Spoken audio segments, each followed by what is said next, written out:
Hey everybody, it's Somni Respiratory Flux. Call me whatever you want. I completely screwed that intro up. Call me whatever. Call me Flux for short, or whatever you want to call me. That's what I usually say. Holy crap. Anyway, in the last episode, we got through the finished up in the Freeze Flame Galaxy, and found out at the very end there was a Hungry Luma Galaxy for us to examine, and Luigi went missing again. This will be the last time Luigi goes missing, and he is once again in the Terrace Dome. Honestly, I feel like they... As much as these missions kind of... Yeah, he's in the Honey Hive Galaxy, if you couldn't figure out. As much as these Luigi missions kind of take away originality within the game, I kind of wish they had done more with them. Like, what I would have done if I had been designing the game, I would have put one in each dome. And I would have actually had him hidden in a somewhat cleverer or difficult to get to location. Kind of like the one with the Battle Rock Galaxy. That one's not that bad because it actually makes you do something. You actually have to lure the Bullet Bill. This one, the one in the Good Egg Galaxy and this one are just really ridiculously simple. Here, you can kind of... If you do this right, you can kind of triple jump your way up the slope, I think. I'm not very good at that. Yes, we know the Queen rules this land. I've been here before, in fact. And basically, what your goal is to get over to that other ledge, which you don't usually get to in this particular mission. But you can get over there. Like, over there. Actually, let me see if I can pull up first-person view. Yeah, you can see Luigi up there on that tree. That's literally all you have to do is get up to that tree and kind of knock him off the tree. Which, to be fair, is honestly a little bit... It is kind of interesting. More so than the one on the Good Egg Galaxy where he was literally just on the rooftop. And you can just triple jump to him from the start and get the star in less than a minute. Anyway. Luigi says something funny if you have the bee mushroom on when you talk to him. But you don't have to have it. You just have to get up here and then kind of jump on him to knock him out of the tree, basically. Luigi abuse. Even worse than in Super Paper Mario. Ow, ow, ow, ow, ow. Oh, hey, bro. I hit because of that big, scary bug. I found a power star, so let's go home. At least I think he says something different when you're a bee. I don't know. But, yep, at least he didn't paint this one green, and he didn't paint the other one green either. I just made that joke. Grab that power star and let's head back. Yes. Oh, I forgot to start my timer. Well. Oh, wow. It's the first recording of the session, and I can see it's been less than 6 minutes since I started my Audacity recording, and that's before I even started my game capture, and that's before I started the episode. So, anyway, not saving the game. That's basically all we have to do with Luigi. I think he says something a little different. If you talk to him now, he says, "Phew, I am beat. You'll have to find the rest of the power stars. Good luck searching for power stars." Basically, that's just his way of saying he doesn't know of any more that he can get. So he just kind of hangs around in the garage for the rest of the game. Yeah, I feel like having only 3 stars with that made it kind of underused. They could have done so much more with the gimmick, and they could have put him in much more clever locations. Like actually hidden him away in one galaxy per dome. And that could have been pretty entertaining if they'd done that, but he only appears in 2 of the domes, one of them twice, and all the locations are pretty basic. Again, the Battle Rock Galaxy was better than the others. Anyway, let's go back to the Dusty Dune Galaxy because... Oh, crap. I was going to do the Hungry Luma Galaxy. I completely forgot that was a thing. Well, I'm already blasting off here, so might as well go through here. Blasting through the sand. Blasting off, blasting through the sand. I'm not gonna do a Jingle Bells joke, because I'm pretty sure everybody has done that to some point when playing this game. I don't know. Actually, this is something that kind of didn't come to my mind until just earlier today, actually, really. I mean, it came to mind somewhat, but when I was editing the previous video, because admittedly the way I've been recording this series, I kind of have been going a little bit by the seat of my pants. Just a little tiny bit. Now there's a Hungry Luma here. I'm gonna show this because that's the thing. He only needs 20 star bits. So if I can get enough, before I launch to the next planet, which, really, I already only need one more. But I think the only other possible way of getting any on this little segment is breaking these rocks open, which is a little bit tricky. Camera, let me see the bottom of the planet. Yeah, there was a little mushroom you might have been able to see from elsewhere. There we go. Now, I am going to...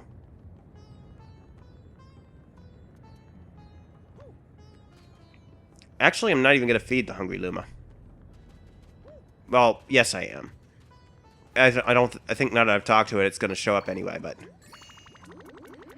There's the secret star here. I'm going to wait until I've finished everything else I can do at this point in the level. Because getting that is going to unlock something. Those of you who have been paying attention can probably guess why. Those of you who actually know the game probably already know why. Whatever, I should stop vaguely half-spoiling things. Oh wait, there's an invincibility star on the underside of that. I kind of forgot about that. Whoops. Well, that would have made getting those rocks a whole lot easier. Anyway. This kind of brings you into the main part of this level. You're blasting through the sand in that you're going through these little sand... whatever these things are. How does this even work? You have to bring this shell, not because it makes navigating the sand any easier, but because one of the blue star chips is in there. That's the only reason you have to do that. And you basically just have to kind of go with the current, try and get the blue star chips. It can be kind of tricky, honestly. Because you have to know where they're going to appear. You can't get them all in one pass even, because that one is actually pretty much just exactly opposite the one in the chest. And getting them even in 2 passes is pretty difficult. I am doing terribly at this. You kind of have to line yourself up. And for the ones that are kind of on their own rock sections, like the one in the chest and the one in the crystal, you have to jump out of the sand high enough that you can actually land on the solid ground. And when you're done, the pool stars appear near the chest. So if that's not the last one you get, then you have to get around to the chest. That's just how it goes, I guess. I don't know. Pool stars also can help you get out of the sand if you need that help. Anyway, here you have 2 possible paths. You have the orange path and the green path. The green path leads to a pipe. The orange path leads to a launch star. I'll go this way.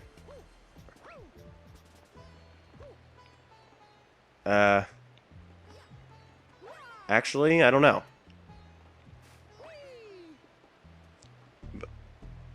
I think this is the slightly more difficult way, and it leads to a bonus.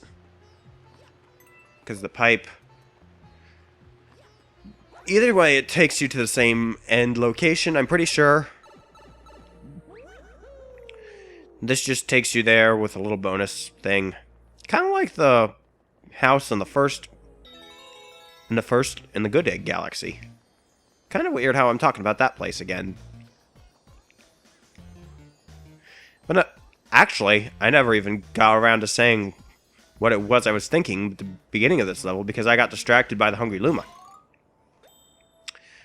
And that actually makes 3 extra lives appear, none of which we need. But all of which I'm going to get because why not? But anyway, going to this pipe will take you onward in the level. Yeah, this just takes you to the same place the launch star would. No, actually, this takes you ahead a little bit. I skipped something. Whoops.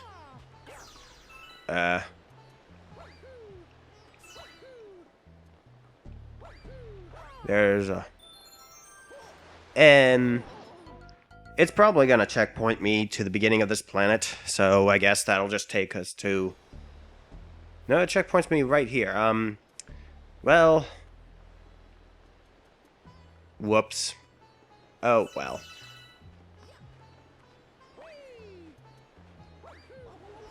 These tornadoes will let you spin upwards, but if you hit the bones in them, you get hurt. That's just all kinds of fun, by which I mean not fun at all. But you kind of have this weird disc-shaped planet. You have to get through, like, all these obstacles on both sides of it. Get to this point, pound those down, and then you have a limited time to get to the other side. Exactly where it is. Actually, it's not the bones. It's like those rocks, spiky rocks or whatever.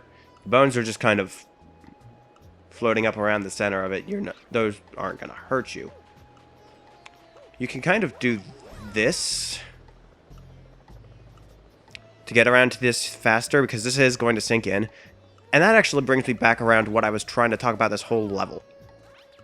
The audio. I don't have audio playing because I had to turn the volume all the way down so this doesn't pick up on my mic. That means I missed pretty much every audio cue. I noticed in one of the last episodes I was editing that I couldn't tell when my fire flowers and ice flowers were going to run out because I couldn't hear the audio, like the music, getting faster. Anyway, new chapter has been added to the storybook. Okay, I'm still going to have to figure out how I'm going to do that. I think I'm going to look up, just to be sure I remember, when every chapter is available in the storybook, and then just read it at that point. Show it at that point. Hey, you. Yeah, you. Got any tasty starbits? I don't know why he's a penguin all of a sudden. If you feed me a bunch of starbits, I'll burst with snacky happiness and transform. I'm famished. I need 800 starbits to curb the hunger pangs. Also, I just remembered that I forgotten that I was supposed to be doing different weird ways I was doing to transform. I don't know. I'm almost full. These things don't know the meaning of moderation. Transform!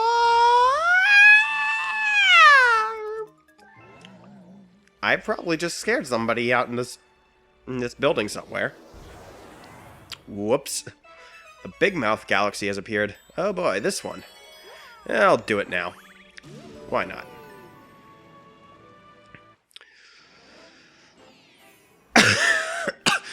Big mouth gold bait. I mentioned in the last episode that I've been kind of sick lately, and it got worse today.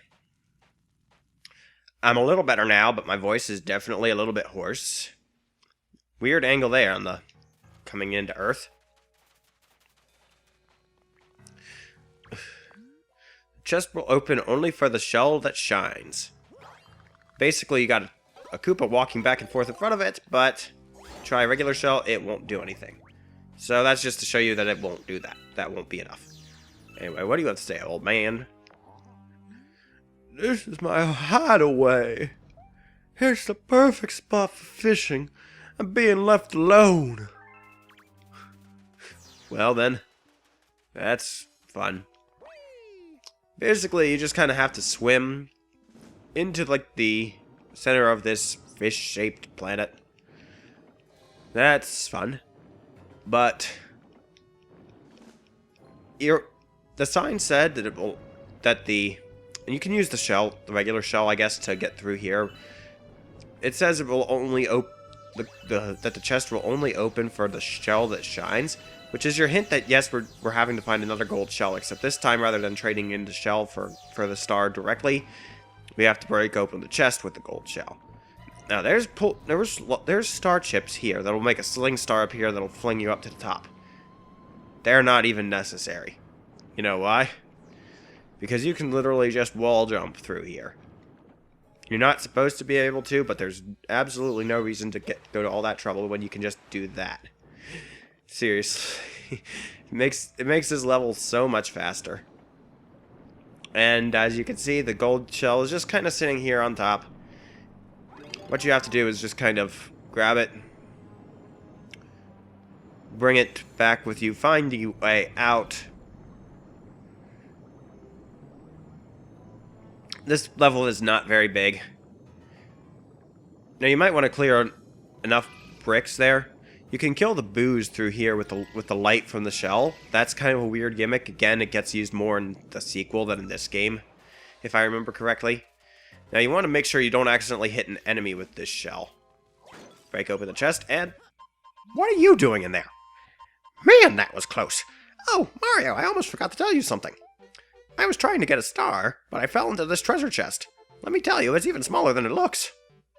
Wow, that's one heck of an adventure, Toad. Anyway, here's the star I found in there. No, really, it's yours.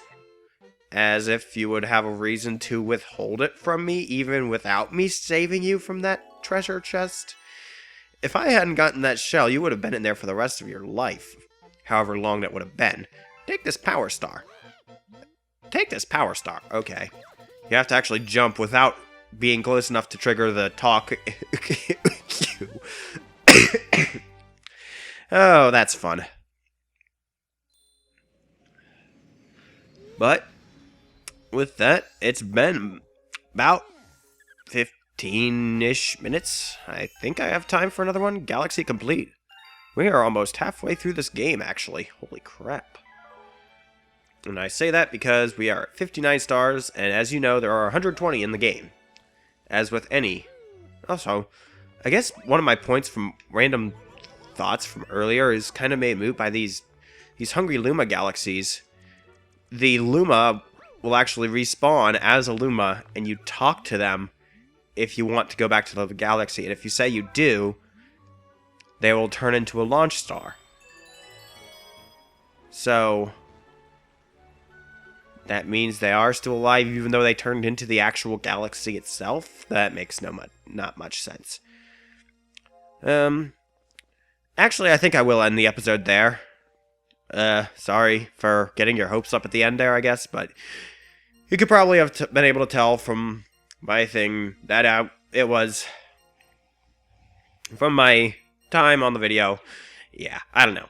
Anyway, next time we're going to go back to the Dusty Dune Galaxy and hopefully finish it up. So, go ahead.